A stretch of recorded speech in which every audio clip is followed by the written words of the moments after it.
Hey, it's Tanika again, coming back in with some investment terms you need to know. Last video we discussed, or the topic was diversification. So thinking of that video, I want to scale back a little and talk about your basic account types. So for example, checking accounts, savings accounts, CDs, better known as certificate of deposits, things like that. You may have some bonds or of some sort with your local financial institution or credit union. But today's topic, I wanted to touch on trust funds. So trust funds, for those that don't know, is an account type that you typically set up to leave assets for someone else once you pass away. So for example, throughout this video, I'll just use myself as the example, my daughter, and my niece daughter. if you know me well, you know what I mean by that. So just really quick, so to start off, what is a trust fund, right? I'm reading from my notes. So a fund consisting of assets belonging to a trust held by the trustees for the beneficiary. So in this example, if I were to set up an account for my daughter, I would be the trustee and she would be the beneficiary, or I would set up the trust. So in this example, I would be the grantor, my daughter the trustee, the beneficiary, and then a trustee would guide her through or ensure that she gets the disbursements as I set them up, right?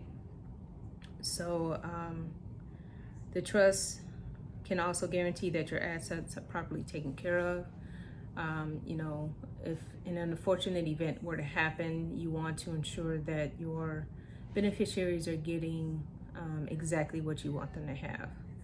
So when you set that up and they come of age, whatever age that may be, typically people do this for children once they turn 18 or 21 or what have you. You guarantee that the assets are probably distributed to that beneficiary, and also allowing them to avoid probate, which could be another video. Maybe I'll talk about that because I do have some recent experience with that. So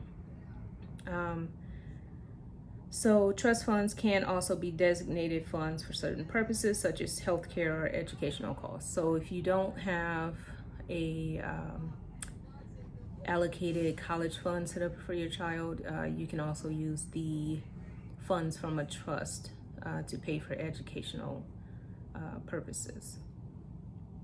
So typically, two types of trust is revocable or irrevocable. I will make another video to break down the differences between the two, but those are typically the two or one or the other that you would select when setting this up.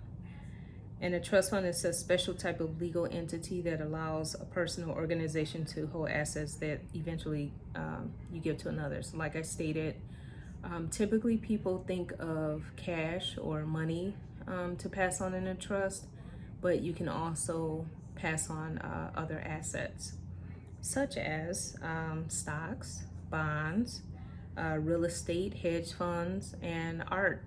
Art is one that I don't think a lot of people think of. If you hold anything valuable like that, you can definitely add that to your trust for your beneficiary. So that's it. Trust funds are definitely something I am interested in setting up for my daughter, or a trust fund, because I do want to ensure that she is receiving disbursements at a specific time in her life, which will be separate from her college fund. She has that set up separately. If you're interested in me making a video regarding that, I'd be more than happy to. The more we know, the better. So again, trust funds, definitely something that will be beneficial to leave your loved ones or whomever you're setting this up for, to receive it without a lot of issues through probate. And you can also, as I mentioned, leave different types of assets for your beneficiary. All right, that's our topic for today. Leave any comments, questions, concerns you have, and I will reply. Thank you. Have a great day. Bye.